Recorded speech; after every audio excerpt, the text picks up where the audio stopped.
All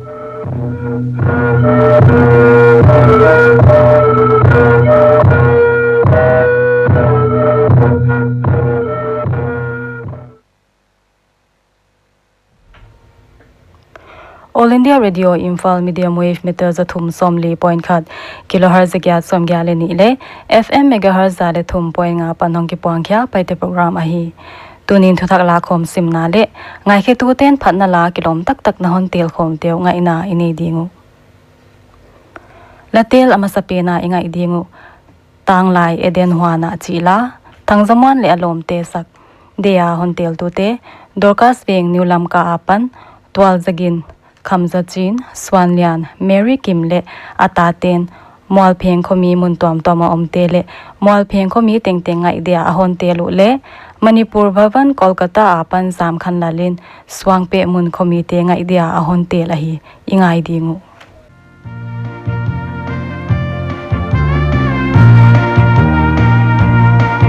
Tanglai Eden Adong Levite Siale Paite Sintawpni They tung mi ken pelte Pajanam tam zoloin Kelman sinatam di akam jamihan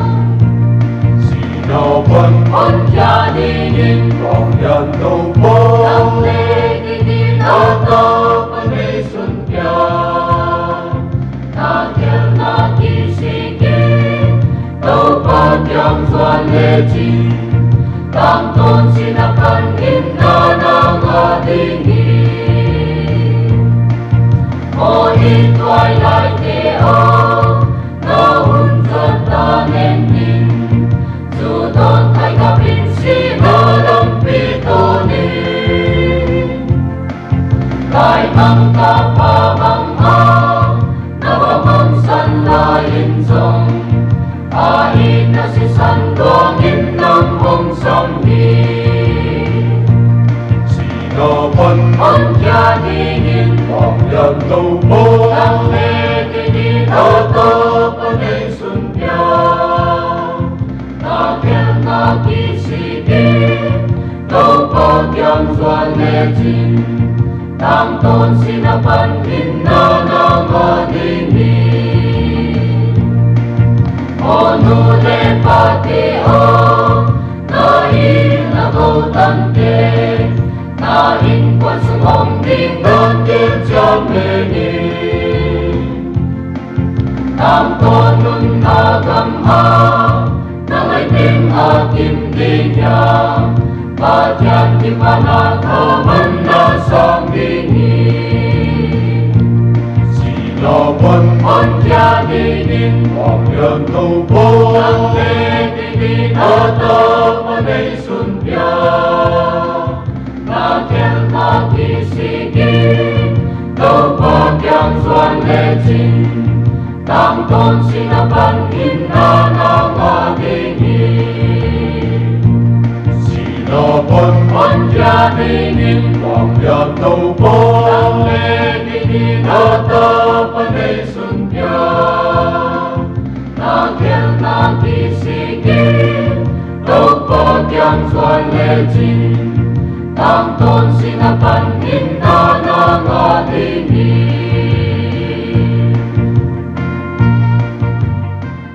All India Radio Imphal Christy Mawibiaksang in Thuthak Lakkhawm asim Apaita dakal somni lili sungin nomei som nga le pasal som guk le nga akigo min mi zale som le nga te COVID-19 positive a Hiai Lakkhawm kwate Central Armed Police Force CAPF personnel hiu amaute rims apan som nga le thum jenim sapan som thum le thum Imphal West RAT apan somni le kwa kakching apan khat babina diagnostic sapan ni Chochanpur apan nga Siza Hospital apan khatte test ki bol dungzuya positive hiya mu khyak hiu a district dana 18 Imphal West apan somthum le gyat thoba lapan somthum le nga kakching apan guk Chochanpur apan sagi Imphali sapan som kamjong apan le Bishnupur apan thum kangpok pi apan som le ni hiu a zale som le nga apan mi som ni le khatte state dangapan hong ki pan hiu a adang som kwa le li tebel Ngaihkhiakna nei lo hiya chamte hiu he avekun covid care center te a koin omu a akisai khak pi te zon Ngaihkhiakna le ate na kim le kyang teo containment zone a puanin omngal apaita da ka somni leli ma in RT-PCR test ki bol dung zo in rim sapan mi sagi meitra mapan somni le thum thoba lapan nga taming longa pan gukle ukhru lapan mi ni te dam siangin paisak hiu tulani manipura positive case minau tang sangni zaguk somgya le khatle central security personnel zanga som thumle guk akigomin sang thum zani le somle sagi phata a Paite laka dam siang sang khat zakwa le nga le active case sang khat zathum le li omlai hi kumsom le nga mi tangwal Bishnupur district apan covid-19 zakin rim sa mwalyam ama kalnat na nei mi leng hi a hi tulelin covid-19 zaka si na tuak ama to telin mi gyat phata uchibang kom kala numei naw pai naw nei dinga kisa nei man lowin siza hospital langol casualty lut na bula mwalyam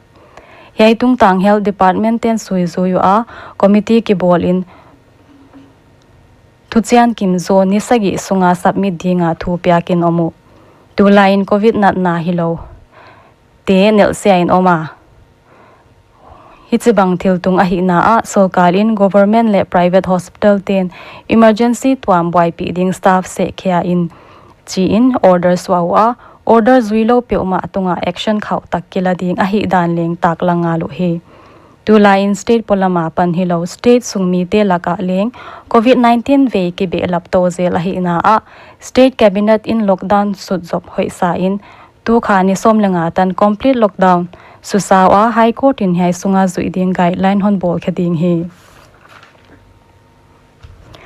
Assam Chief Minister Sarbananda Sonowal in Sonitpur district a boina to kisai sui khading in Director General of Police Thupia a mi pite dan zuiding in leng thei sakna bol police in Thuthak na bolding in mini pokhya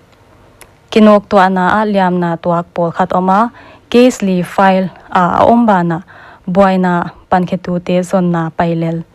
boina muna police te duty a apaita nilai nia motorcycle rally nei na huna boina pyangin district sunga telamara le dekhya juli police station area munte a indefinite curfew panin om asama tutanin mi singthum le sanggok te covid-19 apan dam sangin hospital apan pot sakhitau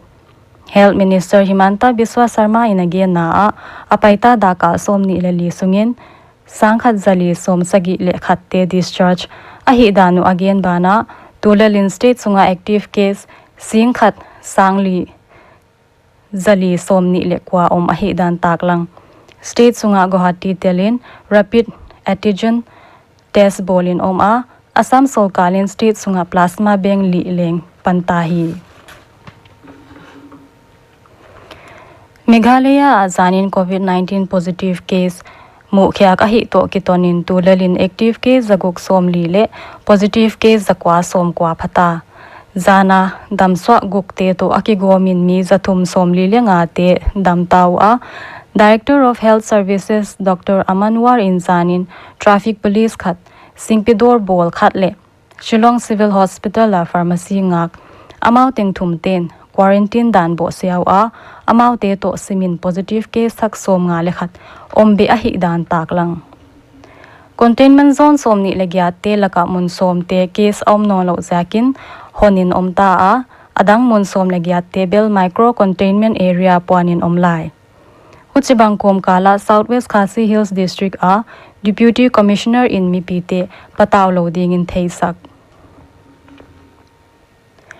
Arunachal Pradesh Chief Minister Pema Khandu in Zanin Airports Authority of India te kyanga Holangi a Greenfield Airport Kilamlel Pen akin theilama zo siang ding in Thupia Hiai Airport in state capital Itanagar le state tuam ki kom to na hontun dinga review meeting nei na huna AAI official Khandu in nasepna apai to zel theina theile kumsang ni le som ni le ni in Hiai project zo hiding chi tulelin Arunachal Pradesh in commercial airport nei lo hi domestic flight te Pasighat le Guwahati gi kala leng le lo hi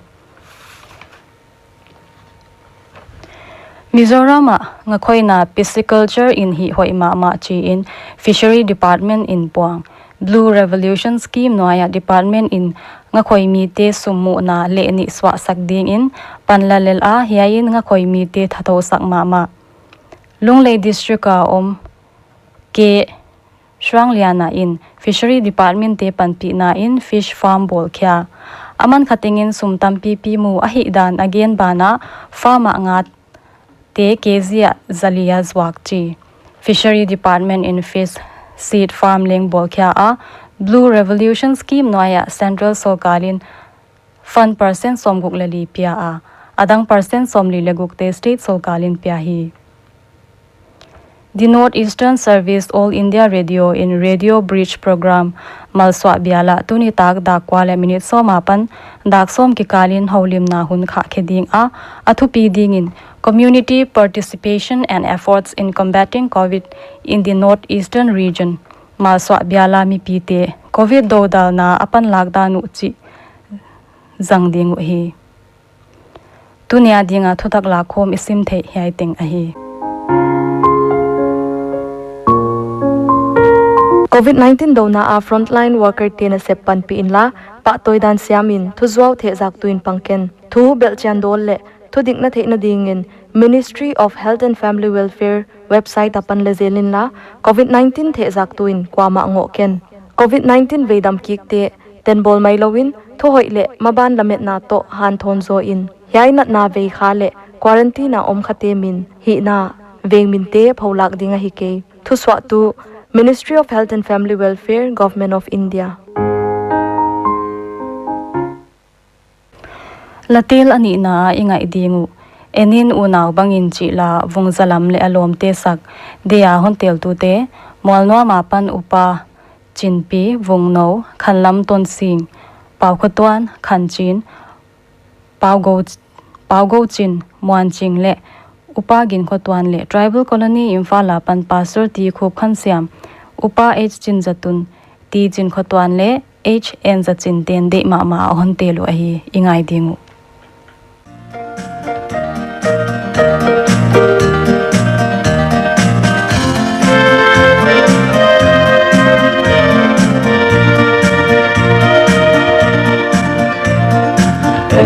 unau bangin bung khaswakin Paite atut khop chang bang za le lom hiam Wai na puan pi ngam tung a kai su Aron khamul zuin alu tung pan Atak kya sa chao nam tui toki ba Bang za im ne lom yam zay on mual tung a Atak kêu dai tui toki bang hi lo mo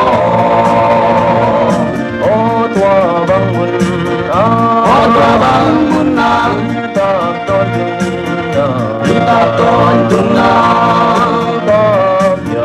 tu pabiahi doban unau bangin buka jam jami kut kelarin sen ni kwau nya ding ta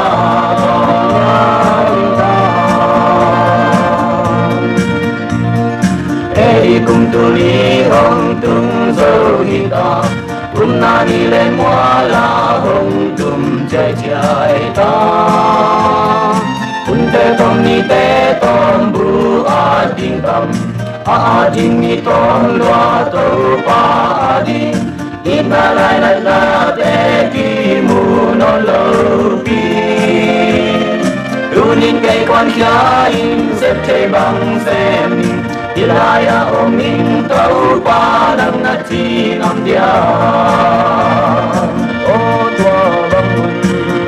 O tua bangun na Tak ton tuna Tu papiahi lopan Unau bangin buka kini jam-jami Kut kilerin semleng ni kwau mialing ta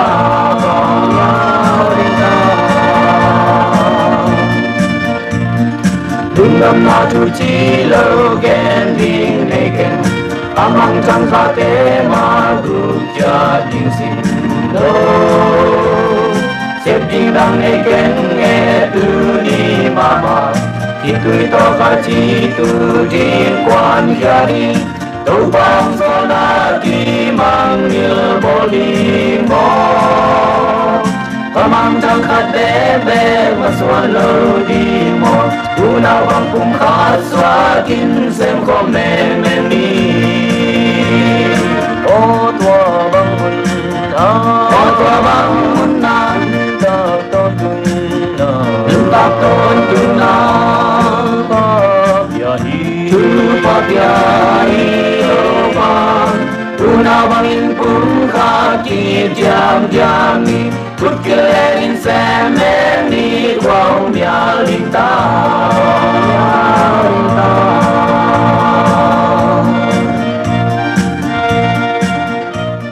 Lateel abana ingai di ngu hiai le so chi la nyang za ching le alom te sak dea hon tel tu asam demajia om biak chingin lailam venga om apasal anatan ta a ura le atanu hoite bana lamka le Imphal om asungkwan pi te le alom te ngai dia ahon te la hi ingai dingu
All India Radio Imphal jingchain Thuthak Lakkhawm Simna le lunyanga pan Phatna langa ina ine dengu to ni taklam dali le minute som legin to kiton nin ihunu abeita moncha paite program ngai ting ting omno amle mangpha